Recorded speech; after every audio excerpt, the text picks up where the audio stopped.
ಲೋಕಸಭಾ ಚುನಾವಣಾ ರಣಕಣ ರಾಜ್ಯದಲ್ಲಿ ಸಾಕಷ್ಟು ರಂಗೇರ್ತಾ ಇದೆ. ಚುನಾವಣಾ ಅಖಾಡ ಸಿದ್ಧವಾಗಿದೆ. ಚುನಾವಣೆಯನ್ನ ಎದುರಿಸೋದಕ್ಕೆ ಎಲ್ಲ ಪಕ್ಷಗಳ ಅಭ್ಯರ್ಥಿಗಳು ಕೂಡ ಸಿದ್ಧವಾಗಿದ್ದಾರೆ. ರಾಜ್ಯದ 28 ಕ್ಷೇತ್ರಗಳು ಕೂಡ ಈ ಬಾರಿ ಹೈ ವೋಲ್ಟೇಜ್ ಕದನ ಕಣ ಆಗಿ ಏರ್ಪಟ್ಟಿದೆ ಅನ್ನೋದ್ರಲ್ಲಿ ಯಾವುದೇ ಅನುಮಾನ ಇಲ್ಲ. ಕಾಂಗ್ರೆಸ್ ಪಕ್ಷ ಈ ಬಾರಿ ಅತಿ ಹೆಚ್ಚು ಯುವಕರಿಗೆ ಮಣೆ ಹಾಕಿದೆ, ಬಹಳ ವಿಶೇಷವಾಗಿ. ಯಾಕೆಂದ್ರೆ ಕಾಂಗ್ರೆಸ್ ಪಕ್ಷದಲ್ಲಿ ಯಾವತ್ತೂ ಒಂದು ಆರೋಪ ಇದ್ದೇ ಇರುತ್ತೆ, ಬರೀ ಹಿರಿತಲೆಗಳಿಗೆನೆ ಅವಕಾಶ ಕೊಡ್ತಾ ಇರ್ತಾರೆ, ಯುವಕರಿಗೆ ಅವಕಾಶ ಬಹಳ ಕಡಿಮೆ ಕಾಂಗ್ರೆಸ್ ಅಲ್ಲಿ ಅಂತ ಹೇಳಿ. ಆದ್ರೆ ಅದಕ್ಕೆ ತದ್ವಿರುದ್ಧವಾಗಿ ಈ ಬಾರಿ ಕಾಂಗ್ರೆಸ್ ಅತಿ ಹೆಚ್ಚು ಯುವಕರಿಗೆ ಟಿಕೆಟ್ ಅನ್ನ ಕೊಟ್ಟಿದೆ ಅಂತ ಹೇಳಿದ್ರೆ ಕೂಡ ತಪ್ಪಾಗೋದಿಲ್ಲ. ನಾನು ಆಗ್ಲೇ ಹೇಳಿದಂಗೆ ಈ ಬಾರಿ 28 ಕ್ಷೇತ್ರಗಳು ಕೂಡ ಹೈ ವೋಲ್ಟೇಜ್ ಕ್ಷೇತ್ರಗಳು ಹೌದು. ಅದರಲ್ಲಿ ನಾವಿವತ್ತು ಹಾಸನ ಲೋಕಸಭಾ ಕ್ಷೇತ್ರದ ಬಗ್ಗೆ ಚರ್ಚೆ ಮಾಡೋದಕ್ಕೆ ಕಾಂಗ್ರೆಸ್ ಅಭ್ಯರ್ಥಿ ಶ್ರೇಯಸ್ ಪಟೇಲ್ ಅವರು ನಮ್ಮ ಜೊತೆಗಿದ್ದಾರೆ. ಅವ್ರನ್ನ ಕಾರ್ಯಕ್ರಮಕ್ಕೆ ಬರ್ಮಾಡ್ಕೊಳ್ತೀನಿ. ಶ್ರೇಯಸ್ ಅವರೇ ನಮಸ್ತೆ, ಕಾರ್ಯಕ್ರಮಕ್ಕೆ ಸ್ವಾಗತ. ಹೇಗಿದ್ದೀರಿ? ಫೈನ್. ಕೆಲಸ ಕಾರ್ಯಗಳು ಹೇಗೆ ನಡೀತಾ ಇದೆ? ಚುನಾವಣಾ ಕೆಲಸಗಳು ಅತಿ ಜರೂರಾಗಿ ತುಂಬಾ ಚೆನ್ನಾಗಿ ನಡೀತಿದೆ. ಚುನಾವಣೆ ಅಂತ ಬಂದಾಗ ಕಳೆದ ಬಾರಿ ನೀವು ಎದುರಿಸಿದಂತ ಚುನಾವಣೆ ಬೇರೆ, ಸೊ ಈ ಬಾರಿ ನೀವು ಎದುರಿಸಬೇಕಾಗಿರುವಂತಹ ಚುನಾವಣೆ ಬೇರೆ. ಇದರ ವ್ಯಾಪ್ತಿ MP ಕಾನ್ಸ್ಟಿಟ್ಯೂಯನ್ಸಿ ಅಂತ ಬಂದಾಗ ವ್ಯಾಪ್ತಿ ಬಹಳ ದೊಡ್ಡದಾಗಿರುತ್ತೆ. ಸೊ ಹೇಗೆ ಅನಿಸ್ತಾ ಇದೆ? How you feeling? ಇದು ಒಂದು ದೊಡ್ಡ ಜವಾಬ್ದಾರಿ ಅಂತ ಅನಿಸ್ತಾ ಇದೆ. ಟಿಕೆಟ್ ಸಿಕ್ಕಿರೋದು ಒಂದು ಕಡೆ ಆದ್ರೆ ಅಭ್ಯರ್ಥಿ ಆಗಿರೋದು ದೊಡ್ಡ ಜವಾಬ್ದಾರಿ. 17 ಲಕ್ಷ ಮತದಾರರನ್ನು ರೀಚ್ ಮಾಡೋದು ಕಷ್ಟ ಇದೆ. 8 ಕ್ಷೇತ್ರ ಬರ್ತದೆ, 9 ತಾಲೂಕು ಬರ್ತದೆ. ಹಾಗಾಗಿ ಎಲ್ಲ ಹೋಬಳಿ ಮಟ್ಟದಲ್ಲಿ, ಗ್ರಾಮ ಪಂಚಾಯತ್ ಮಟ್ಟದಲ್ಲಿ ಸಭೆಗಳು ನಡೀತಾ ಇದಾವೆ, ಪ್ರಚಾರಗಳು ನಡೀತಾ ಇದೆ. ಹಾಗೆ ನನಗೆ ಬೇಗ ಚುನಾವಣೆ ಅಭ್ಯರ್ಥಿಯಾಗಿ ಘೋಷಣೆ ಆಗಿದ್ದು ನನಗೆ ಸ್ವಲ್ಪ ಉಪಯೋಗ ಆಯಿತು. ಮೊದಲನೇ ಪಟ್ಟಿಯಲ್ಲಿ ಸಿಕ್ಕಿದ್ದಕ್ಕೆ ನಾನು ಸ್ವಲ್ಪ ಕವರ್ ಮಾಡಲಿಕ್ಕೆ ಆಯಿತು. ಅದು ಎಷ್ಟು ದಿನ ಸಾಲಿದ್ರು ಸಾಲದು ನಮ್ಮ ಜಿಲ್ಲೆ ಕವರ್ ಮಾಡಲಿಕ್ಕೆ. ನಿಜ, ಕಳೆದ ಬಾರಿ ಚುನಾವಣೆಯಲ್ಲಿ ಬಹಳ ಕಡಿಮೆ ಅಂತರದಿಂದ ಸೋಲನ್ನು ಅನುಭವಿಸಬೇಕಾಯ್ತು ಅನ್ಫಾರ್ಚುನೇಟ್ಲಿ. ಸೊ ಈ ಬಾರಿ ಏನ್ ಹೋಪ್ಸ್ ಇದೆ ನಿಮ್ಗೆ? ಈ ಬಾರಿ ಜನನೇ ಬದಲಾವಣೆ ಬಯಸಿದ್ದಾರೆ ಇಡೀ ಹಾಸನ ಕ್ಷೇತ್ರದಲ್ಲಿ. ಮತ್ತೆ ನಮ್ಮ ಕಾಂಗ್ರೆಸ್ ಪಕ್ಷಕ್ಕೆ ಒಂದು ಅನುಕೂಲಕರ ವಾತಾವರಣ ಇದೆ. 5 ಗ್ಯಾರಂಟಿಗಳು, ಮಹಿಳೆಯರು ಅತಿ ಉತ್ಸುಕರಾಗಿದ್ದಾರೆ ಕಾಂಗ್ರೆಸ್ ಪಕ್ಷಕ್ಕೆ ಮತ ನೀಡಬೇಕು ಅಂತ. ಮತ್ತೆ ದೀನ ದಲಿತರು, ಬಡವರು, ಹಿಂದುಳಿದ ವರ್ಗದವರು ಎಲ್ಲರೂ ಈ ಬಾರಿ ಕಾಂಗ್ರೆಸ್ ಪಕ್ಷನ ಬೆಂಬಲಿಸ್ತಾರೆ. ಯು ಥಿಂಕ್ 5 ಗ್ಯಾರಂಟಿಗಳಿದ್ರೆ ಸಾಕು, ನಾನು ಗೆಲ್ಲಬಹುದು ಅಂತ ಅನ್ಸುತ್ತೆ? 5 ಗ್ಯಾರಂಟಿಗಳ ಜೊತೆಗೆ ನಮ್ಮ ಸರ್ಕಾರದ 8 ತಿಂಗಳ ಒಂದು ಕಾರ್ಯಕ್ರಮಗಳು, 5 ಗ್ಯಾರಂಟಿ ಜೊತೆಗೆ ಆಮೇಲೆ ಕಳೆದ ಇದಕ್ಕಿಂತ ಮುಂಚೆ 2013ರಲ್ಲಿ ಬಂದ ಸರ್ಕಾರದ ಭಾಗ್ಯಗಳು, ಅದು ಯಾವಾಗ ನಮ್ಮ 13ರಿಂದ ಸರ್ಕಾರ ನಿಂತು 18ರವರೆಗೆ ಆದ್ಮೇಲೆ ಮತ್ತೆ ಹೊಸ ಸರ್ಕಾರ ಬಂದಾಗ ಅದೆಲ್ಲ ನಿಂತಿತ್ತು. ಅದೆಲ್ಲ ಮತ್ತೆ ಈಗ ನಮ್ಮ ಮಾನ್ಯ ಮುಖ್ಯಮಂತ್ರಿಗಳು, ಉಪಮುಖ್ಯಮಂತ್ರಿಗಳು ಚಾಲನೆ ಕೊಟ್ಟಿರೋದ್ರಿಂದ ನಮ್ಮ ತಾತ ಪುಟ್ಟಸ್ವಾಮಿ ಗೌಡ್ರು ಆವಾಗ ಸಂಸದರಾಗಿ ಕೆಲಸ ಮಾಡಿದ್ದು, ಅವರು ಕಾರ್ಯಕ್ರಮಗಳು ಅಜರಾಮರ. ಜಿಲ್ಲೆ ಚೆನ್ನಾಗಿ ಇವತ್ತಿಗೂ ನೆನ್ಸ್ಕೊಂತೀವಿ. ಈಗಲೂ ನಾನು ಗ್ರಾಮಗಳಿಗೆಲ್ಲ ಭೇಟಿ ನೀಡಿದಾಗ ಅವ್ರು ಹೇಳ್ತಾರೆ, ಇದ ನಿಮ್ಮ ತಾತ ಅವ್ರ ಕಾಲದಲ್ಲಿ ಆಗಿದ್ದು, ಹಾಸ್ಪಿಟಲ್ ಅಲ್ಲ ಆಗಿದ್ದು ಅದರ ಬಗ್ಗೆ. ಮತ್ತೆ ನಮ್ಮ ಎಲ್ಲ ಜಿಲ್ಲಾ ನಾಯಕರುಗಳ ಒಂದು ಒಗ್ಗಟ್ಟಿನ ಜೊತೆಗೆ ಚುನಾವಣೆ ನಂಗೆ ಸಹಕಾರಾತ್ಮಕ. ಸೊ ಕಳೆದ ಎಲೆಕ್ಷನ್ ನಲ್ಲಿ ನೀವು ಫೇಸ್ ಮಾಡಿದಕ್ಕೂ ಅಂಡ್ ಈ ಸಲ MP ಎಲೆಕ್ಷನ್ ಅಲ್ಲಿ ಫೇಸ್ ಮಾಡ್ತಿರೋದಕ್ಕೂ ನಿಮ್ಮಲ್ಲಿ ಎಷ್ಟು ಬದಲಾವಣೆ ಆಗಿದೆ? And how much you are matured politically, ರಾಜಕೀಯವಾಗಿ ಎಷ್ಟು ಪ್ರಬುದ್ಧರಾಗಿದ್ದೀರಿ, ಮತ್ತೆ ಏನೆಲ್ಲ ಬದಲಾವಣೆಗಳು ನಿಮ್ಮಲ್ಲಿ ಆಗಿದೆ? ಈಗ ಲೈಫ್ ಅಂದ್ರೆ ಡೈಲಿ ಇಟ್ಸ್ ಅನ್ ಎಕ್ಸ್ಪೀರಿಯನ್ಸ್. ನನ್ನ ಒಂದು ಯೋಚನೆದ್ರಲ್ಲಿ ದಿನ ಕಳೆಯೋದ್ ನಮ್ಗೆ ಅದು ಎಕ್ಸ್ಪೀರಿಯನ್ಸ್ ಅನ್ಸುತ್ತೆ. ಹಾಗಾಗಿ ಈಗ 23 ಮೇವರೆಗೆ ನನಗೊಂಥರ ಎಕ್ಸ್ಪೀರಿಯನ್ಸ್ ಇತ್ತು. ಚುನಾವಣೆ ಸೋತ್ ಮೇಲೆ ಇಲ್ಲಿವರೆಗೂ ನನಗೆ ಒಂಥರ ಎಕ್ಸ್ಪೀರಿಯನ್ಸ್ ಇತ್ತು. ಮುಂದಕ್ಕೆ ಹಾಗೆ ನಡ್ಕೊಂಡು ಹೋಗ್ತಿದೆ. ನಾನು ಹೇಳ್ಬೇಕಂತ ಹೇಳಿದ್ರೆ ಜನ ನಂಬಿದ್ದೀನಿ ನಾನು. ಜನ ಈ ಸಲ ಕೈ ಹಿಡಿತಾರೆ. ಚುನಾವಣೆ ಅಂತ ಬಂದಾಗ ಕೇವಲ ಬರೀ ಹೊಳೆನರಸೀಪುರ ಮಾತ್ರ ಅಲ್ಲ, ಅದರ ಹೊರತಾಗಿನೂ ಚುನಾವಣೆ ಇದೆ. So what about other areas? ಯಾವ ತರ ವರ್ಕೌಟ್ ಮಾಡಿದಿರಿ? ಈಗ ಆಗ್ಲೇ ನಾವು 2 ಸುತ್ತಿನ ಸಭೆಗಳು ಮುಗಿದಿದೆ ಎಲ್ಲಾ ಕ್ಷೇತ್ರದಲ್ಲೂ. ಹೊಳೆನರಸೀಪುರ ಹೊರತುಪಡಿಸಿ ಚನ್ನರಾಯಪಟ್ಟಣ, ಹಾಸನ, ಅರಕಲಗೂಡು, ಬೇಲೂರು, ಸಕಲೇಶಪುರ, ಕಡೂರು, ಹಾಸನ ಸಿಟಿ ಎಲ್ಲ ಕಡೆ ನಮ್ದು ಸಭೆ ಪ್ರಚಾರ ದಿನನಿತ್ಯ ತೊಡಗಿದೆ. ಹಾಗಾಗಿ ನನಗೆ ಬರೀ ಹಾಗೇನು ಹೊಸ್ತದೆ ಏನು ಅನ್ನಿಸ್ತಾ ಇಲ್ಲ. ಈಗ ಎಲ್ಲ ಕ್ಷೇತ್ರಗಳಲ್ಲೂ ನನಗೆ ನಮ್ಮ ಮುಖಂಡರು, ನಾಯಕರುಗಳು ಚಿರಪರಿಚಿತ ಇದ್ರಿಂದ ನನಗೆ ಕ್ಷೇತ್ರ ಹೊಸ್ತಂತೇನು ಅನಿಸಿಲ್ಲ. ಯಾಕಂತ ಹೇಳಿದ್ರೆ ನಾನು ಲೋಕಲ್ ಹಾಸನಲ್ಲೇ ಇದ್ದು, ಪ್ಲಸ್ ಜನ ನಮ್ಮ ಮುಖಂಡರು, ಎಲ್ಲ ತಾಲೂಕಿನ ಮುಖಂಡರುಗಳ ಜೊತೆ ಒಡನಾಟ ಚೆನ್ನಾಗಿದ್ದರಿಂದ ನನಗೆ ಹೊಸದು ಕ್ಷೇತ್ರ ಅಂತ ಏನು ಅನ್ನಿಸ್ಲಿಲ್ಲ. ಮತ್ತೆ ಹಾಗೇನು ನನಗೆ ಆ ಥರ ಎಕ್ಸ್ಪೀರಿಯನ್ಸ್ ಇಲ್ಲ. ನೀವು ಹೇಳ್ತಾ ಇದ್ರಿ ಕಾಂಗ್ರೆಸ್ ಪಕ್ಷದ ಪಂಚ ಗ್ಯಾರಂಟಿಗಳು ಹೆಲ್ಪ್ ಆಗುತ್ತೆ ಅಂತ. ಕಾಂಗ್ರೆಸ್ ಪಕ್ಷದ ಪಂಚ ಗ್ಯಾರಂಟಿಗಳ ಜೊತೆಗೆ ಹಾಸನ ಜನತೆಗೆ ಶ್ರೇಯಸ್ ಪಟೇಲ್ ಅವರ ಗ್ಯಾರಂಟಿ ಏನು? ಒಂದು ಸ್ವಾಭಿಮಾನ, ಮತ್ತೆ ಒಂದು ದರ್ಪ, ದುರಾಂಕಾರ, ಒಂದು ಪಾಳೆಗಾರಿಕೆ ಮುಕ್ತ ಹಾಸನ ಮಾಡಬೇಕು. ಹಾಸನ ಜನ ಸ್ವಾಭಿಮಾನವಾಗಿ ಸ್ವತಂತ್ರವಾಗಿರ್ಬೇಕು ಅನ್ನೋದು ನನ್ನ ಒಂದು ಆಶಯ. ಮತ್ತೆ ನನ್ಗೆ ಒಂದು ಸಂಸದರಂದ್ರೆ ಜನದ ಕೈಗೆ ಅತಿ ಹೆಚ್ಚು ಸಿಗಬೇಕು, ಆ ಒಂದು ಆಸೆ ನನಗಿದೆ. ದಿನದಲ್ಲಿ 24 ಗಂಟೆಲೂ ಅಟ್ಲೀಸ್ಟ್ ಒಂದು 15 ಗಂಟೆ ಕಾಲ ಜನ ಕೈಗೆ ಸಿಗ್ಬೇಕು ಅನ್ನೋದು ನನ್ನ ಒಂದು ಆಸೆ. ಅದು ಕಳೆದ ಬಾರಿ ಅದು ಆಗಿರ್ಲಿಲ್ಲ. ಈ ಬಾರಿ ಜನ ನನ್ನ ಆಶೀರ್ವಾದ ಮಾಡಿದ್ರೆ ನಾನು ಖಂಡಿತ ಆ ರೀತಿ ನಡ್ಕೊಬೇಕನ್ನೋದು ನನಗೊಂದಿದೆ. ಮತ್ತೆ ಮೂಲ ಸೌಕರ್ಯ ಇಡೀ ಜಿಲ್ಲೆಯಲ್ಲಿ ನೋಡಿದ್ರೆ ಎಲ್ಲ ನಮ್ಮ ಜಿಲ್ಲೆಯಲ್ಲಿ 3 ವಿಧವಾದಿದೆ. ಬಯಲ್ಸೀಮೆ ಇದೆ, ಮಲೆನಾಡಿದೆ, ಅರೆಮಲೆನಾಡಿದೆ. ಹಾಗಾಗಿ ಅದರದ್ದೇ ಭಾಗದ ಸಮಸ್ಯೆಗಳಿದೆ. ಸಕಲೇಶ್ಪುರಕ್ಕೆ ಹೋದ್ರೆ ಕಾಡಾನೆದು ಮತ್ತೆ ವನ್ಯಜೀವಿಗಳು ಕಾಟ ಇರ್ತದೆ. ಸರಿಯಾಗಿ ಮೆಣಸಿಗೆ, ಕಾಫಿಗೆ, ಏಲಕ್ಕಿಗೆ ಒಳ್ಳೆ ಬೆಲೆ ಸಿಗ್ತಾ ಇಲ್ಲ. ಅದ್ರ ಬಗ್ಗೆ ನಾವು ಹೋರಾಟ ಮಾಡಬೇಕು. ಇನ್ನು ಈ ಕಡೆಗೆ ಬಂದರೆ ಆಲೂಗೆಡ್ಡೆ, ಅರ್ಕಲ್ಗೂಡು ಭಾಗ, ಹಾಸನ ಸ್ವಲ್ಪ ಭಾಗಕ್ಕೆ ಬಂದರೆ ಆಲೂಗೆಡ್ಡೆ, ಜೋಳ, ಆಮೇಲೆ ಏತ ನೀರಾವರಿಗಳ ಸಮಸ್ಯೆ ಇದೆ. ಈ ಬೇಲೂರು ಭಾಗಕ್ಕೆ, ಅರಸೀಕೆರೆ ಭಾಗಕ್ಕೆ ಬಂದರೆ ತುಂಬಾ ಸಮಸ್ಯೆಗಳಿದೆ. ಏತ ನೀರಾವರಿಗೆ, ಕೆರೆ ಕಟ್ಟೆ ತುಂಬಿಸ್ಲಿಕ್ಕೆ, ಮತ್ತು ಕೊಬ್ಬರಿ, ನಮ್ಮಲ್ಲಿ ಮೇಜರ್ ಕ್ರಾಪು ಕೊಬ್ಬರಿ ಇರುತ್ತೆ, ಕೊಬ್ಬರಿ, ಅಡಿಕೆ, ಅದೆಲ್ಲ ಸಮಸ್ಯೆಗಳಿದೆ. ಅದೆಲ್ಲ ಕೇಂದ್ರ ಸರ್ಕಾರದ ಸುಪರ್ದಿಲೆ ಬರೋದ್ರಿಂದ ಅದನ್ನೆಲ್ಲ ಬಗೆಹರಿಸಬೇಕು ಅನ್ನೋದು ನನಗೊಂದು ಆಶಯ. ಈಗ ಹೇಗಾಗಿದೆ ಅಂದ್ರೆ ಬಿಜೆಪಿ JDS ಎರಡು ಮೈತ್ರಿ ಆಗಿದೆ. ಸೊ ಅವ್ರಿಗೆ ಡಬಲ್ ಸ್ಟ್ರೆಂತ್ ಬಂದಂಗಾಗಿದೆ. ಅಂಡ್ ಕಾಂಗ್ರೆಸ್ ಈಗ ಒಂಟಿ ಸಲಗದ ತರ ನಿಂತ್ಕೊಳ್ಳುವಂತ ಅನಿವಾರ್ಯತೆ ಇದೆ. ಸೊ ಹೇಗೆ ನಿಭಾಯಿಸ್ಕೊಂಡು ಹೋಗ್ತಾರೆ? ಈಗ ನನ್ನ ಅಭ್ಯರ್ಥಿಯನ್ನಾಗಿ ಮಾಡಿದ್ದೆ ಒಂದು ನ್ಯೂಟ್ರಲ್ ಕ್ಯಾಂಡಿಡೇಟ್, ಎಲ್ಲರಿಗೂ ಜನಕ್ಕೆ ಸಿಗ್ತಾರೆ ಮತ್ತೆ ಎಲ್ಲರನ್ನು ಗೌರವಿಸ್ಕೊಂಡು ಹೋಗ್ತಾರೆ ಅನ್ನೋ ಒಂದು ಇದ್ರ ಮೇಲೆ ನನಗೆ ಅವಕಾಶ ಮಾಡಿಕೊಟ್ಟಿದ್ದಾರೆ. ಅದೇ ರೀತಿ ನನಗೆ ಸಕಾರಾತ್ಮಕವಾಗಿ ಜಿಲ್ಲಾ ಎಲ್ಲ ನಾಯಕರುಗಳು ನನಗೆ ಸ್ಪಂದಿಸ್ತಾ ಇದ್ದಾರೆ. ಅವರೇ ಮುಂದಾಳತ್ವ ತಗೊಂಡು ನಾನು ಅಭ್ಯರ್ಥಿ ಅನ್ನೋ ರೀತಿಯಲ್ಲಿ ಕೆಲಸ ಮಾಡ್ತಾರೆ. ನನಗೆ ಅದು ಹೆಮ್ಮೆ ಅನಿಸುತ್ತೆ. ನಮ್ಮ ಜಿಲ್ಲಾ ಎಲ್ಲ ಮುಖಂಡರುಗಳು, ಎಲ್ಲ ತಾಲೂಕಿನ ಮುಖಂಡರು, ಜಿಲ್ಲಾ ಮುಖಂಡರು ಮತ್ತು ಮುಖ್ಯವಾಗಿ ಕಾರ್ಯಕರ್ತರು ನನಗೆ ಹೆಚ್ಚು ಹೊರೆ ಕೊಡದೆ ನಾನೇ ಅಭ್ಯರ್ಥಿ ಅಂತ ಕೆಲಸ ಮಾಡ್ತಿದ್ದಾರೆ. ಅದು ಈ ಚುನಾವಣೆಯಲ್ಲಿ ನನಗೆ ಅನ್ನಿಸ್ತು. ಕಳೆದ ವಿಧಾನಸಭೆಗಿಂತ ಈ ಚುನಾವಣೆಯಲ್ಲಿ ಎಲ್ಲ ಕಾರ್ಯಕರ್ತರು, ಮುಖಂಡರು ಪ್ರತಿಷ್ಠೆಯಾಗಿ ತಗೊಂಡಿದ್ದಾರೆ, ವೈಯಕ್ತಿಕವಾಗಿ ತಗೊಂಡಿದ್ದಾರೆ. ಅದು ನನಗೆ ತುಂಬಾ ಖುಷಿ ಅನಿಸ್ತು. ಮತ್ತೆ it is a strength to me. ಅದು it will be most favourable result for us. Okay. Rajanna ಅವರಿದ್ರು, ಪರಮೇಶ್ವರ್ ಅವರಿದ್ರು, ದಿಗ್ಗಜ ನಾಯಕರು, ರಾಜ್ಯದ ದಿಗ್ಗಜ ನಾಯಕರುಗಳು, ಸಚಿವರುಗಳೇ ನಿಮ್ ಜೊತೆ ಬಂದು ನಾಮಿನೇಷನ್ ಫೈಲ್ ಮಾಡುವಾಗ ನಿಂತ್ಕೊಂಡಿದ್ರು. ಅಂಡ್ ಎಲ್ಲದಕ್ಕಿಂತ ಹೆಚ್ಚಾಗಿ DCM DK ಶಿವಕುಮಾರ್ ಅವರ ಜೊತೆ ನೀವು ಗುರುತಿಸ್ಕೊಂಡಿದ್ದೀರಿ. ಅವ್ರಿಗೆ ಬಹಳ ಹತ್ರ ಇರುವಂತ ಹುಡುಗ ಶ್ರೇಯಸ್ ಅನ್ನುವಂಥ ಮಾತುಗಳು ಕೂಡ ಈಗ ಹೊರಗಡೆ ಹರಿದಾಡ್ತಾ ಇದೆ. ನಾವು ಅದನ್ನ ಗಮನಿಸ್ತಾ ಹೋಗ್ಬೋದು. ಸೊ ಇವರೆಲ್ಲರ ಒಂದು ಸ್ಟ್ರೆಂತ್, ಗೈಡೆನ್ಸ್ ಎಷ್ಟು ಪ್ಲಸ್ ಪಾಯಿಂಟ್ ಆಗುತ್ತೆ ಅಂಡ್ ಏನ್ ಕಲ್ತ್ಕೊಂಡಿದ್ದೀರಿ ನೀವು ಅವರಿಂದ? ಆಕ್ಚುಲಿ ಅವತ್ತು ಮಾನ್ಯ ಮುಖ್ಯಮಂತ್ರಿಗಳು ಸಹ ಬರಬೇಕಾಗಿತ್ತು. ಅವ್ರಿಗೆ ಶೆಡ್ಯೂಲ್ ಸ್ವಲ್ಪ ವ್ಯತ್ಯಾಸ ಆಗಿಂದ ಅವರು ಬರೋಕ್ಕಾಗಿಲ್ಲ.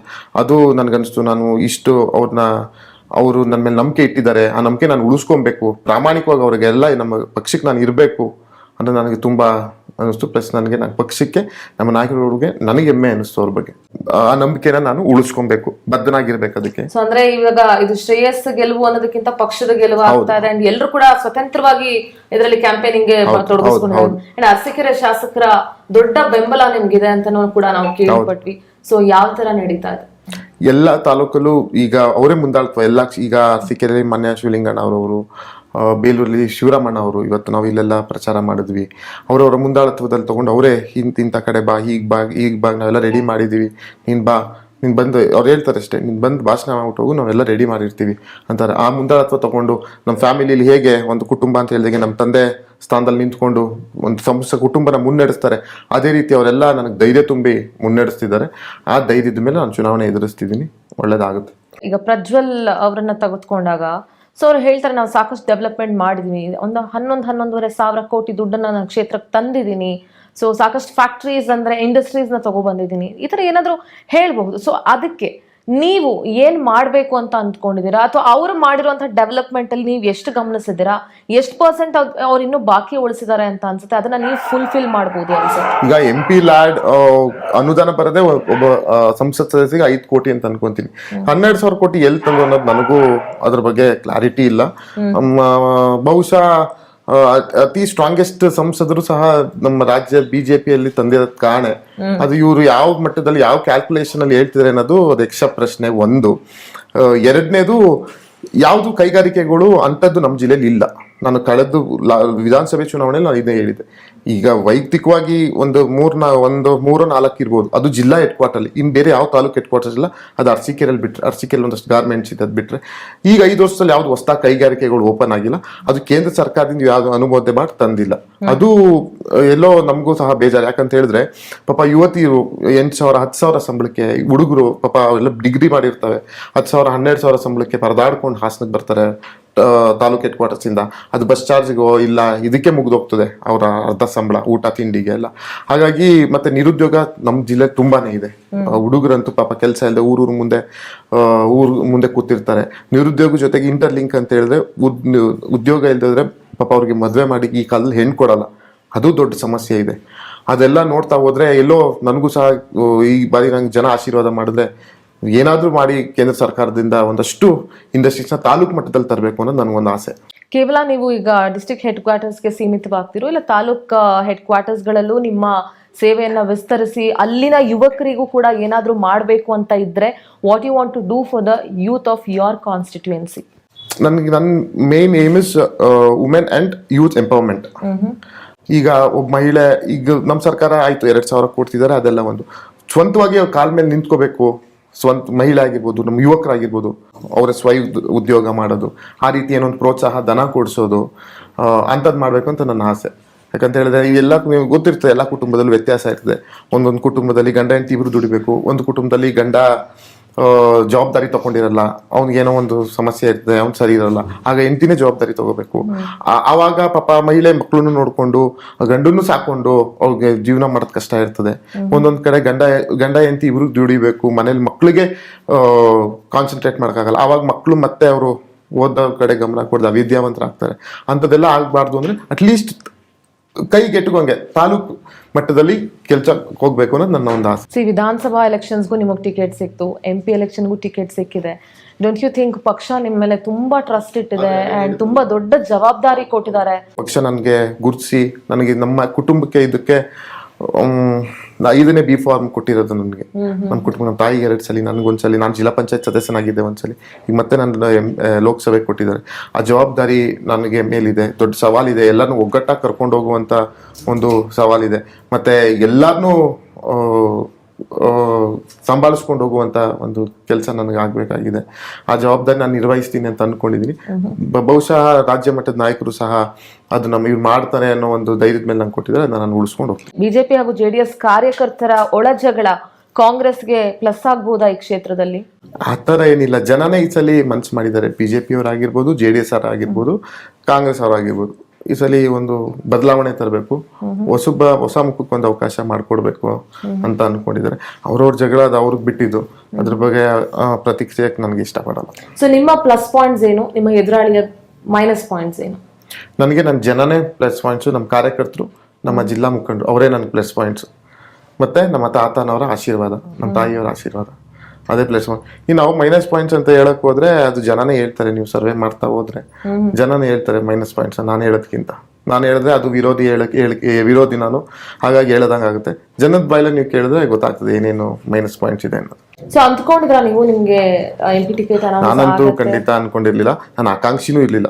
ನನ್ನ ವೈಯಕ್ತಿಕವಾಗಿ ನಮ್ಮ ತಾಯಿನೂ ನನ್ನ ಮೊನ್ನೆ ಅಧ್ಯಕ್ಷರು ಉಪಮುಖ್ಯಮಂತ್ರಿಗಳು ಕರೆದು ಕೇಳಿದ್ರು, ಹಿಂಗೆ ನೀನು ಟಿಕೆಟ್ ಕೊಡ್ತೀವಿ ಅಂತ. ನಮ್ಮ ತಾಯಿ ಆಗ್ಲೂ ಹೇಳಿದ್ರು, ಬೇಡ ಅಣ್ಣ, ಯಾರಿಗಾದ್ರೂ ಕೊಡಿ, ನಾವು ಈಗ ಎಲೆಕ್ಷನ್ನು ಸಾಕಿದ್ದೇನೆ, ನನ್ನ ಮಗ ML ಆಗಬೇಕು ಅಂತ ನನಗೆ ಆಸೆ ಇದೆ, ಬೇಡ, ಇಲ್ಲಮ್ಮ ಪಕ್ಷದ ಆದೇಶ ಪಾಲಿಸ್ಲೇಬೇಕು, ನೀನು ನಿಲ್ಲೇಬೇಕು ಅಂತೇಳಿ. ಅವತ್ತು ಗೊತ್ತಾಗಿದ್ದು. ನನಗೆ ಜನ ಮಾತಾಡ್ತಿದ್ರು MP ನಿಲ್ಲಿ ಅಂತ. ಆದ್ರೆ ನಾನು ಅನ್ಕೊಂಡೆ ಅದೆಲ್ಲ ಸುಲಭದ ಮಾತಲ್ಲ, ನಮ್ಗೆ ಯಾಕೆ MP ಎಲೆಕ್ಷನ್. ಆಮೇಲೆ ಜನ ಇಷ್ಟ್ರ ಮಟ್ಟಿಗೆ ನನಗೆ ಸಾಥ್ ಕೊಡ್ತಾರೆ ಅಂತ ನನಗೆ ಆಗ ಅನ್ಕೊಂಡಿರ್ಲಿಲ್ಲ. ಈಗ ಒಂದು ನಂಗೆ ಚುನಾವಣೆ ಘೋಷಣೆ ಆದ್ಮೇಲೆ ನಂಗೆ ಗೊತ್ತಾಯ್ತು ಎಷ್ಟ್ರ ಮಟ್ಟಿಗೆ ಜನ ನನಗೆ ಬೆನ್ನಗ್ ನಿಂತಿದ್ದು ಇವತ್ತು ಕೆಲಸ ಮಾಡ್ತಿದ್ದಾರೆ. ಅದು ನನಗೆ ಮುಂಚೆ ಇಷ್ಟು ಅರಿವು ಇರಲಿಲ್ಲ. ಎಲ್ಲ ತಾಲೂಕಲ್ಲೂ ಇಷ್ಟ್ರ ಮಟ್ಟಿಗೆ ನನಗೆ ಬೆಂಬಲ ಸಿಗ್ತದೆ ಅಂತ ನಾನು ಅನ್ಕೊಂಡಿರ್ಲಿಲ್ಲ. ಇವತ್ತು ನನಗೆ ಅದು ಅರಿವಾಗ್ತಿದೆ. ಅವತ್ತು ನಾನು ಬೇಡ ಅಂತ ಹೇಳಿದ್ರೆ ನಾನು ಎಲ್ಲೋ ಜನರ ವಿಶ್ವಾಸ ಕಳ್ಕೊತಿದ್ದೆ, ಜನ ಇಟ್ಟಿರೋ ಒಂದು ನಂಬಿಕೆನ ನಾನು ಅರ್ಹನಾಗ್ತಿರ್ಲಿಲ್ಲ ಅಂತ ಅನ್ಸುತ್ತೆ. ಇವತ್ತು ನಾನು ನೀವು ಬೇಡ ಅಂತ ಹೇಳಿ ನಿಂತ್ಕೊಂಡು ಜನ ಇಷ್ಟು ಬೆಂಬಲ ಕೊಡ್ತಿರುವಾಗ ಈಗ ನಿಮ್ಮ ಮನಸ್ಸು ಏನ್ ಹೇಳ್ತಾ ಇದೆ? ಕಾರ್ಯಕರ್ತರಿಗೋಸ್ಕರನಾದ್ರೂ ನಾವು ಗೆಲ್ಬೇಕು. ಪರದಾಡ್ತಾರೆ, ನಾವು ನೋಡ್ತಿರ್ತೀನಿ ಸಭೆಯಲ್ಲಿ ನಾನು ಮಾತಾಡ್ಬೇಕಾದ್ರೆ ಕಣ್ಣೀರಾಗ್ತಿರ್ತಾರೆ ಮಹಿಳೆಯರು, ನಮ್ಮ ಕಾರ್ಯಕರ್ತರುಗಳು ಕಣ್ಣೀರಾಗ್ತಿರ್ತಾರೆ. ಅವ್ರ ಹೋರಾಟ, ಅವ್ರ ಆ ಜೈಕಾರ, ಆ ಒಂದು ಖುಷಿ ನೋಡಿದ್ರೆ ನಾವು ಗೆಲ್ಲೇಬೇಕು, ಎಲ್ಲೋ ಒಂದ್ ಕಡೆ ಗೆದ್ದಿದೀವಿ, ಗೆಲ್ಲೇಬೇಕಂತ ನಮ್ಗೆ ಅನ್ಸುತ್ತೆ. ಯಾಕಂದ್ರೆ ಕಾರ್ಯಕರ್ತರಿಗೆ ಆಗಿರ್ಬೋದು, ನಮ್ಗೆಲ್ಲರಿಗೂ ಇದೊಂದು ಪ್ರತಿಷ್ಠೆ ಕಣ ಈ ಚುನಾವಣೆ. ನಮ್ಮ ವೈಯಕ್ತಿಕವಾಗುವೆ ಪ್ಲಸ್ ಇಡೀ ನಮ್ಮ ಜಿಲ್ಲೆಯ ಕಾರ್ಯಕರ್ತರಿಗೆ, ಕಾಂಗ್ರೆಸ್ ಪಕ್ಷದ ಕಾರ್ಯಕರ್ತರಿಗೆ ಅವ್ರಿಗೋಸ್ಕರ ನಾನು ಗೆಲ್ಬೇಕು ಅಂತ ನನ್ಗೊಂದು ಹಠ. ಆಸೆ ಅನ್ನೋದಕ್ಕಿಂತ ನನ್ನ ಹಠ. ಎಲ್ಲೋ ಒಂದ್ ಕಡೆ ರಿಪಬ್ಲಿಕ್ ಆಫ್ ಹೊಳೆನರಸೀಪುರ ಅನ್ನಂಗ ಆಗ್ಬಿಟ್ಟಿದೆ. ಆ ಕಪಿ ಮುಷ್ಟಿಯಿಂದ ಬಿಡಿಸ್ಕೊಂಡು ಬರೋದಕ್ಕೆ, ಅದು ಕಪಿ ಮುಷ್ಟಿಯಿಂದ ಬಿಡಿಸಿ ಆಗ್ಲೇ 8 ತಿಂಗಳಾಯ್ತಲ್ಲ. ಅದೆಲ್ಲ ಈಗೇನು ನಡೀತಾ ಇಲ್ಲ ಹೊಳೆನರಸೀಪುರದಲ್ಲಿ. ಜನ ನೆಮ್ಮದಿಯಾಗಿದ್ದಾರೆ ನಮ್ಮ ಹೊಳೆನರಸೀಪುರ ಕ್ಷೇತ್ರದಲ್ಲಿ, ಅದೊಂದು ನನಗೆ ಖುಷಿ. ಸಿ ಎಲ್ಲೋ ಒಂದ್ ಕಡೆ ಈಗ ರೇವಣ್ಣ ಇರ್ಬೋದು, ಅವ್ರ ಎಂಟೈರ್ ಫ್ಯಾಮಿಲಿ ಇರ್ಬೋದು, ಎಲ್ಲರೂ ಕೂಡ ರಾಜಕೀಯದಲ್ಲೇ ಇರುವಂಥದ್ದು. ಅಫ್ಕೋರ್ಸ್ ನಿಮ್ಮ ಫ್ಯಾಮಿಲಿನೂ ಕೂಡ ಪೊಲಿಟಿಕಲ್ ಬ್ಯಾಕ್ ಗ್ರೌಂಡ್ ಇಂದಾನೆ ಇದ್ರು ಕೂಡ. ಸೊ ಎಲ್ಲೊಂದ್ ಕಡೆ ಅನ್ಸದ್ಯಾ ನಿಮ್ಗೆ ಅವ್ರಿಗಿರೋಷ್ಟು ಬೆನ್ನೆಲುಬಾಗಿ ಯಾರಾದ್ರೂ ನಿಲ್ಲೋರಿದಾರ? ನನ್ಗೆ have you ever thought about it? ಅಲ್ಲ, ನಮ್ ತಾಯಿಯವರು 2000 ನಮ್ ತಾತ ತೀರ್ಕೊಂಡಾಗ ದಿಕ್ಕಿಲ್ದಂಗೆ ಆಗೋಯ್ತು ನಮ್ಮ ಕ್ಷೇತ್ರದಲ್ಲಿ. ಹೊಳೆನರಸೀಪುರದಲ್ಲಿ 2006 ಅಲ್ಲಿ ತೀರ್ಕೊಂಡ್ರು. ಆಗ ನಮ್ಮ ಕ್ಷೇತ್ರದಲ್ಲಿ ಒಂಥರ ಕಾರ್ಯಕರ್ತರಿಗೆ ಒಂಥರ ಕುಸ್ಬಿಟ್ರು, ಏನಾಯ್ತು ಏನೋ ಅವರು ತೀರ್ಕೊಂಡ್ರು. ಇನ್ನು ನಮ್ಮ ಮನೇಲಿ ನಮ್ಮ ತಾಯಿ, ನಾವು ಚಿಕ್ಕ ಹುಡುಗರು, ನಮ್ಮ ತಾಯಿ ಅದನ್ನ ಮಾಡ್ತಾರೋ ಇಲ್ವೋ ಅಂದಿತ್ತು. ಆಗಲೂ ಪಕ್ಷ ಗುರುಸಿ ನಮ್ಮ ತಾಯಿಗೆ ಟಿಕೆಟ್ ಕೊಡ್ತು. ನಮ್ಮ ತಾಯಿ ಅವತ್ತೇ 2 ಸಲ ಟಿಕೆಟ್ ತೊಗೊಂಡು ಸೋತಿರ್ಬೋದು. ಅವತ್ತು ಪಕ್ಷ ಬಂದಿರೋದಕ್ಕೆ ನಾನು ಇವತ್ತು ಲೋಕಸಭೆಗೆ ಚುನಾವಣೆಗೆ ನಿಲ್ಲಕ್ಕೆ ಅವಕಾಶ ಆಯ್ತು. ಅವತ್ತು ನಮ್ಮ ತಾಯಿ ಏನಾದರೂ ಮನೆ ಸೇರಿದ್ರೆ ಕಾರ್ಯಕರ್ತರು ಇರ್ತಿರ್ಲಿಲ್ಲ, ಕಾಂಗ್ರೆಸ್ಸು ಇರ್ತಿರ್ಲಿಲ್ಲ ಹೊಳೆನರಸೀಪುರದಲ್ಲಿ. ನಾನು ಇವತ್ತವರೆಗೂ ಇಷ್ಟು ಮಟ್ಟಿಗೆ ಬಂದು ಮಾತಾಡೋಕ್ಕೂ ನಂಗೆ ಆಗ್ತಿರ್ಲಿಲ್ಲ. ಹಾಗಾಗಿ ಹೊಳೆನರಸೀಪುರ ಜನ ನಮ್ಮ ಕಾರ್ಯಕರ್ತರು ತುಂಬಾ ನೊಂದಿದ್ದಾರೆ. ಈಗೇನೋ ಒಂದು 50% ನೆಮ್ಮದಿಯಾಗಿದ್ದಾರೆ. ಅವ್ರ ಸಂತೋಷ ಸಿಗ್ಬೇಕು ನಮ್ಮ ಕ್ಷೇತ್ರ ಜನತೆಗೆ ಅಂದ್ರೆ ನಾವು ಗೆಲ್ಬೇಕು, ಇದ್ರಲ್ಲಂತೂ ಗೆಲ್ಬೇಕು. 2008ರಿಂದ ಇಲ್ಲಿವರೆಗೆ ನಾವು ಸಕ್ರಿಯವಾಗಿ ಕಾಂಗ್ರೆಸ್ ನಲ್ಲಿ ಇದ್ದೀವಿ. ಅವರಿಗೆ ನೋಡಿದ್ರೆ ಪಂಚಾಯತಿಯಿಂದ ಹಿಡಿದು ಪ್ರಧಾನಿವರೆಗೂ ನೀವು ಅಧಿಕಾರ ಕೊಟ್ಟಿದ್ದೀರಾ. ನಾವು ಅವ್ರ ಮುಂದೆ 3 ಸಲ ಮಂಡಿ ಊರಿಗೆ ನಿಂತಿದ್ದೀವಿ. ದಯವಿಟ್ಟು ಮತ್ತೆ ಅದೇ ತರ ನಮ್ಗೆ ಅನ್ಯಾಯ ಮಾಡಬೇಡಿ. ನಾವು ನಿಮ್ಮನ್ನೇ ನಂಬಿದ್ದೀವಿ. ಈ ಸಲ ನನ್ನ ಮಗನ್ನ ನಿಮ್ಮ ಮಂಡಿಗೆ ಹಾಕಿದ್ದೀನಿ ನಾನು. ನೀವು ಬೆಳೆಸ್ತೀರೋ, ಉಳಿಸ್ತೀರೋ, ಇಲ್ಲ ಬೀಳಿಸ್ತೀರೋ ನನ್ಗೆ ಗೊತ್ತಿಲ್ಲ. ಆದ್ರೆ ದಯವಿಟ್ಟು ನನ್ನ ಮಗ ಕೈ ಬಿಡಬೇಡಿ ಅಂತ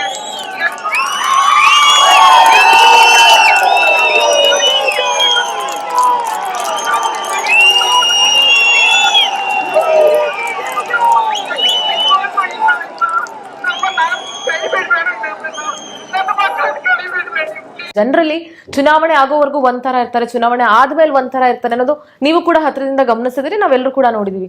ಸೊ ಶ್ರೇಯಸ್ ಎಂಥ ರಾಜಕಾರಣಿ? ನಾನು ಮುಖವಾಡ ಇಲ್ಲದ ರಾಜಕಾರಣಿ. ಯಾಕಂತ ಹೇಳಿದ್ರೆ ಆ ಥರ ನಾಟಕ ಮಾಡೋದು, ಇಲ್ಲ ಸುಳ್ಳು ಹೇಳೋದು, ಹೇಳ್ತಿರ್ತಾರಲ್ಲ ನನ್ನ ಮೇಲೆ ಅಲಿಗೇಷನ್ ಎಲ್ಲ ಮಾಡ್ತಾ ಇದ್ದಾರಲ್ಲ ಈಗ ಒಂದು ವಾರದಿಂದ, ಮೊಸಳೆ ಕಣ್ಣೀರು ಹಾಕ್ತಾರೆ ಊರಿಗೆ ಹೋದಾಗ ಹಾಗೆ ಹೀಗೆ ಅಂತ. ಆ ಥರ ಮುಖವಾಡ ಇಟ್ಕೊಂಡು ಮಾಡೋದಾಗಿದ್ರೆ ನಾವು ಇಷ್ಟೊಂದು ಆ ಥರ ನಾಟಕ ಮಾಡ್ಕೊಂಡಿದ್ರೆ ನಾವು ಯಾವತ್ತೂ ಗೆಲ್ಬೋದಿತ್ತು. ಆ ನಾಟಕ ಅದ್ಯಾವುದು ನಮ್ಮ ಮನೇಲಿ ನಮ್ಗೆ ಆ ಥರ ಸಂಸ್ಕೃತಿ ಕಲ್ಚು ಇಲ್ಲ, ನಮ್ಗೆ ಅವೆಲ್ಲ ಗೊತ್ತೇ ಇಲ್ಲ. ನಾಟಕ ಮಾಡೋದು ಇನ್ನೊಂದು ಜನ ಜೊತೆ ಬೆರಿಬೇಕು ಅನ್ನೋದೊಂದು ಆಸೆ, ಆ ಥರ ಇದ್ದೀನಿ.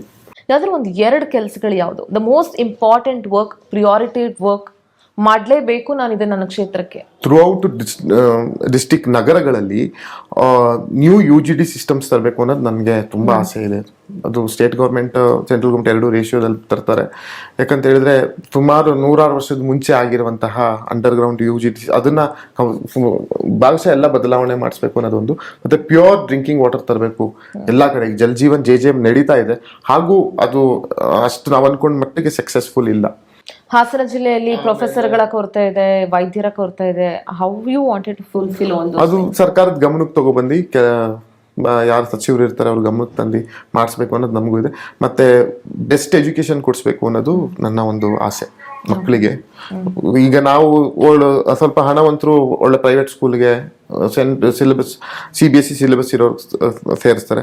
ಆದರೆ ನನ್ನ ಆಸೆ ಪಾಪ ಹಳ್ಳಿ ಮಕ್ಕಳಿಗೂ, ಗ್ರಾಮೀಣ ಮಕ್ಕಳು, ನಗರದಲ್ಲಿರುವಂತಹ ಕೈಯಲ್ಲಿ ಫೀಸ್ ಕಟ್ಟಾಗದ ಮಕ್ಕಳಿಗೂ ಸಹ ಒಂದು CBSE ಸಿಲೆಬಸ್ಸಲ್ಲಿ ಮತ್ತು ಒಂದು ಪಬ್ಲಿಕ್ ಶಾಲೆಗಳು ಎಲ್ಲ ತಾಲೂಕು ಮಟ್ಟದಲ್ಲಿ ಅದನ್ನು ತೆಗೆಸ್ಬೇಕು, ಅದನ್ನು ಮಾಡಿಸ್ಬೇಕನ್ನೋದು ನನಗೆ ತುಂಬ ಒಂದು ಆಸೆ ಇದೆ. ಸೊ ಕಡೆಯದಾಗಿ ನಿಮ್ಮ ಕ್ಷೇತ್ರದ ಮತದಾರರಿಗೆ ಏನು ಕೇಳಲಿಕ್ಕೆ ಇಷ್ಟಪಡ್ತೀರಿ? ನಮ್ಮ ಹಾಸನ ಕ್ಷೇತ್ರದ ಜನತೆಗಳಲ್ಲಿ ಕೇಳ್ಕೊಳ್ಳೋದೊಂದೇ, ಎಲ್ಲ ನಮ್ಮ ಹಾಸನ ಲೋಕಸಭೆಗೆ ಒಳಪಡುವಂತಹ ಹಾಸನ ಕ್ಷೇತ್ರ, ಚನ್ನರಾಯಪಟ್ಟಣ ಕ್ಷೇತ್ರ, ಅರಕಲಗೂಡು ಕ್ಷೇತ್ರ, ಹೊಳೆನರಸೀಪುರ ಕ್ಷೇತ್ರ, ಅರಸೀಕೆರೆ ಕ್ಷೇತ್ರ, ಬೇಲೂರು ಕ್ಷೇತ್ರ, ಸಕಲೇಶಪುರ ಕ್ಷೇತ್ರ ಮತ್ತು ಕಡೂರು ಕ್ಷೇತ್ರದ ನಾನು ಮತದಾರರುಗಳಿಗೆ, ನಾಗರಿಕರಿಗೆ ನಾನು ಮನವಿ ಮಾಡೋದೊಂದೇ, ಒಂದು ಬದಲಾವಣೆ ನಮ್ಮ ಜಿಲ್ಲೆಯಲ್ಲಿ ತರಬೇಕಂತ ನಾನು ನಿಮ್ಮಲ್ಲಿ ವಿನಮ್ರವಾಗಿ ನಾನು ಪ್ರಾರ್ಥನೆಯನ್ನು ಮಾಡ್ತೀನಿ. ಒಂದು ಬಾರಿ ಕಾಂಗ್ರೆಸ್ ಪಕ್ಷಕ್ಕೆ ಶ್ರೇಯಸ್ ಪಟೇಲ್ಗೆ ಅವಕಾಶ ಮಾಡಿಕೊಡಿ ಅಂತ ನಾನು ಮೊನ್ನೆ ಮತದಾರರುಗಳಲ್ಲಿ ನಾನು ಮನವಿಯನ್ನು ಮಾಡ್ತೀನಿ. ಯಾಕಂತ ಹೇಳಿದ್ರೆ ಒಂದು ಬದಲಾವಣೆ ಜಗದ ನಿಯಮ ಅಂತ ಒಂದು ಹಿರಿಯರು ನಮಗೆ ಒಂದು ಗಾದೆಯನ್ನು ಹೇಳ್ಕೊಳ್ತಿದ್ದಾರೆ. ಹಾಗಾಗಿ ಅಧಿಕಾರ ಹಸ್ತಾಂತರ ಮಾಡಿಕೊಡಿ, ಒಂದೇ ಕುಟುಂಬಕ್ಕೆ ಒಂದೇ ಪಕ್ಷಕ್ಕೆ ಅವಕಾಶ ಮಾಡಿಕೊಡೋದನ್ನ ಒಂದು ಬಾರಿ ಕಾಂಗ್ರೆಸ್ನ ಗುರುಸಿ 99ರಲ್ಲಿ ಬಿಟ್ಟರೆ ಇವತ್ತಿನವರೆಗೂ ಕಾಂಗ್ರೆಸ್ ಪಕ್ಷ ನಮ್ಮ ಜಿಲ್ಲೆಯಲ್ಲಿ ಲೋಕಸಭೆ ಗೆದ್ದಿಲ್ಲ. ಒಂದು ಬಾರಿ ಕಾಂಗ್ರೆಸ್ ಪಕ್ಷಕ್ಕೆ ಮತ ಕೊಟ್ಟು ಶ್ರೇಯಸ್ ಪಟೇಲ್ ಹೇಗೆ ಕೆಲಸ ಮಾಡ್ತಾನೆ ಅನ್ನೋದನ್ನ ನೀವು ನೋಡಿ ಮತದಾರ ಪ್ರಭುಗಳಿಗೆ ಕೆಲಸ ಅಧಿಕಾರ ಕೊಟ್ಟು ಗೊತ್ತು, ಅಧಿಕಾರ ಕಿತ್ಕೊಂಡು ಗೊತ್ತು. ನಿಮಗೆ ಶಿಕ್ಷಿಸುವ ಹಕ್ಕು ಸಹ ಇದೆ. ನಾನು ಕೆಲಸ ಮಾಡಿದ್ದಲ್ಲಿ ನೀವು ಶಿಕ್ಷಿಸುವ ಹಕ್ಕು ಸಹ ಇರೋದ್ರಿಂದ ಯಾರು ನಿಮ್ಮ ಮನೆ ಮಗ ಒಬ್ಬ ಸೇವಕನಾಗಿ ಕೆಲಸ ಮಾಡಬೇಕು ಅಂತ ಹಂಬಲಿಸ್ತಾರೋ ಅವ್ರಿಗೆ ದಯಮಾಡಿ ನೀವು ಅವಕಾಶ ಮಾಡಿಕೊಡಿ ಅಂತ ನಮ್ಮ ಜಿಲ್ಲೆ ಜನತೆಗೆ ನಾನು ಕೇಳ್ತೀನಿ. ಕಡೆಯದಾಗಿ ನನ್ನ ಪ್ರಶ್ನೆ ನಿಮಗೆ, ಕಾಂಗ್ರೆಸ್ ಪಕ್ಷ ಹಲವು ಗ್ಯಾರಂಟಿಗಳನ್ನ ಕೊಟ್ಟಿದೆ. ಐ ಡೋಂಟ್ ನೋ ಇನ್ನು ಮುಂದಕ್ಕೆ ಇನ್ನೊಂದು ಬೇರೆ ಗ್ಯಾರಂಟಿ ಕೊಡ್ಬೋದು. ಅಂಡ್ ಲೋಕಸಭೆಗೆ ಸಾಕಷ್ಟು ಮ್ಯಾನಿಫೆಸ್ಟೋ ಕೂಡ ಈಗ ಆಲ್ರೆಡಿ AICC ಇಂದ ಬಿಡುಗಡೆ ಮಾಡಾಗಿದೆ. ಕಾಂಗ್ರೆಸ್ ಪಕ್ಷ ನೋಡ್ಕೊಂಡ್ರೆ ಈಗ ಗ್ಯಾರಂಟಿಗಳು ಕೊಟ್ಟಿದಾರಪ್ಪ, ಕಾಂಗ್ರೆಸ್ ಪಕ್ಷಕ್ಕೆ ಮತ ಹಾಕ್ಬಹುದು ಅಂತ ಅಂದ್ಕೊಳ್ಬಹುದು. ಆದ್ರೆ ವೈಟ್ ಶ್ರೇಯಸ್ ಪಟೇಲ್ ಯಾಕೆ ಶ್ರೇಯಸ್ಗೆ ಮತ ಹಾಕ್ಬೇಕು? ಏನಕ್ಕೆ ಅಂತ ಹೇಳಿದ್ರೆ ಮೇಡಮ್, ಒಬ್ಬ ಕೆಲ್ಸಕ್ಕೆ ಒಬ್ಬ ಅಧಿಕಾರಕ್ಕೆ ಆಸೆ ಪಡದೆ ಕೆಲಸ ಮಾಡಬೇಕು ಅಂತ ಹಂಬಲಿಸೋ ಒಂದು ಪದ ಅಂದ್ರೆ ಅದು ನಾನು ಶ್ರೇಯಸ್. ಯಾಕಂತ ಹೇಳಿದ್ರೆ ನನಗೆ ನಾನು ಹೊಗಳ್ಕೊಳ್ಳೋದಲ್ಲ, ನನಗೇನೋ ಜನತೆ ಕೆಲಸ ಮಾಡಬೇಕು, ಜನರ ಸೇವೆ ಮಾಡಬೇಕು ಅನ್ನೋ ಒಂದು ಆಸೆ, ಒಂದು ಹುಚ್ಚು. ಹಾಗಾಗಿ ನಾನು ಶ್ರೇಯಸ್ ಪಟೇಲ್ ವೈಯಕ್ತಿಕವಾಗಿ ಯಾಕೆ ಶ್ರೇಯಸ್ ಓಟ್ ಹಾಕ್ಬೇಕು ಅಂತ ಹೇಳಿದ್ರೆ, ಕೆಲಸಕ್ಕೆ ಒಂದು ನಿಮ್ಮ ಮನೆ ಮಗ ಅವರು ಸೇವಕನಾಗಿ ನಾನು ದುಡಿಬೇಕು ಅನ್ನೋ ಒಂದು ಆಸೆ ಇದೆ. ಅದಕ್ಕೋಸ್ಕರ ಮತ ನೀಡಬೇಕು ಅನ್ನೋದು ಒಂದು. ಜೊತೆಗೆ ಆಯ್ತು, ಎಲ್ಲ ಒಂದು ಪ್ರಧಾನಿಗಳಿಂದ ಹಿಡಿದು ಜಿಲ್ಲಾ ಪಂಚಾಯತ್ವರೆಗೂ ಆ ಕುಟುಂಬಕ್ಕೆ ಅವಕಾಶ ಮಾಡಿಕೊಟ್ಟಿದ್ದಾರೆ ಇಡೀ ನಮ್ಮ ಜಿಲ್ಲೆಯ ಜನ, ಪ್ರಬುದ್ಧ ಜನ, ನಮ್ಮ ಜಿಲ್ಲೆಯ ಜನ. ಒಂದು ಬಾರಿ ಕಾಂಗ್ರೆಸ್ಗೆ ಅವಕಾಶ ಮಾಡಿಕೊಡ್ಲಿ, ಶ್ರೇಯಸ್ ಪಟೇಲ್ಗೆ ಅವಕಾಶ ಮಾಡಿಕೊಡ್ಲಿ. ಅವರು ನಮ್ಮ ತಾತ ಅವ್ರು ಮಾಡಿರುವ ಕೆಲಸ ಅದು ನೋಡಿ ಅವಕಾಶ ಮಾಡಿಕೊಡಿ ಅಂತ ನಾನು ಜಿಲ್ಲಾ ಜನತೆಗೆ ಮನವಿ ಮಾಡ್ತಾ ಇದ್ದೀನಿ. ಅದಕ್ಕೋಸ್ಕರ ನಾವು ಶ್ರೇಯಸ್ ಪಟೇಲ್ ಮತ ಹಾಕಬೇಕು, ಕಾಂಗ್ರೆಸ್ಗೆ ಮತ ಹಾಕಬೇಕು ಅಂತ ನಾನು ಕೇಳ್ಕೊಂತೀನಿ. ಅಂಡ್ ಆಲ್ ದಿ ಬೆಸ್ಟ್ ನಿಮ್ಮ ಎಲೆಕ್ಷನ್ಸ್ಗೆ. ಗೆಲುವು ನಿಮ್ಮದಾಗ್ಲಿ, ಯಶಸ್ಸು ನಿಮ್ಮದಾಗ್ಲಿ. ಸೊ ಎಲ್ಲರ ಆಶೀರ್ವಾದ ನಿಮಗ್ ಸಿಗ್ಲಿ. ಗೆದ್ದ ಮೇಲೆ ಜನರನ್ನ ಮರಿಬೇಡಿ, ಒಳ್ಳೊಳ್ಳೆ ಕೆಲಸಗಳನ್ನ ಮಾಡಿ. ಮತ್ತೊಮ್ಮೆ ಶ್ರೇಯಸ್ ಅವ್ರಿಗೆ ಮತ ಹಾಕಿದ್ದಕ್ಕೂ ಒಳ್ಳೇದಾಯ್ತು. ಯಾಕಂದ್ರೆ ಒಂದೊಂದು ಓಟ್ ಕೂಡ ಇಂಪಾರ್ಟೆಂಟ್ ಆಗುತ್ತೆ ಗೆಲುವಿಗೆ. ಸೊ ಓಟ್ ಹಾಕಿದ್ಮೇಲೆ ಮತದಾರರು ಯಾರು ಕೂಡ ಫೀಲ್ ಮಾಡ್ಕೊಳ್ಬಾರ್ದು. ಸೊ ಆ ರೀತಿ ನಿಮ್ಮ ಕೆಲಸ ಇರ್ಲಿ, ಆ ರೀತಿ ನಿಮ್ಮ ಗೆಲುವಿರ್ಲಿ ಅಂತ ಆಶಿಸ್ತೀನಿ. Thank you so much. ನೋಡಿದಲ್ಲ ವೀಕ್ಷಕರೇ, ಇದಿಷ್ಟು ಹಾಸನ ಲೋಕಸಭಾ ಕ್ಷೇತ್ರದ ಕಾಂಗ್ರೆಸ್ ಅಭ್ಯರ್ಥಿ ಶ್ರೇಯಸ್ ಪಟೇಲ್ ಅವರ ಮಾತಾಗಿತ್ತು. ಸೊ ಒಂದು ಬದಲಾವಣೆಯನ್ನ ತಗೊಂಡ್ ಬನ್ನಿ, ಒಂದು ಬದಲಾವಣೆ ಮಾಡ್ಕೊಡಿ, ನಾನು ಗೆದ್ದು ತೋರಿಸಿ, ಕೆಲಸವನ್ನ ಮಾಡಿ ತೋರಿಸ್ತೀನಿ ಅಂತ ಹೇಳ್ತಾ ಇದ್ದಾರೆ. ಸೊ ಎಲ್ಲವೂ ಕೂಡ ಪ್ರಬುದ್ಧ ಮತದಾರರ ಕೈಯಲ್ಲಿದೆ.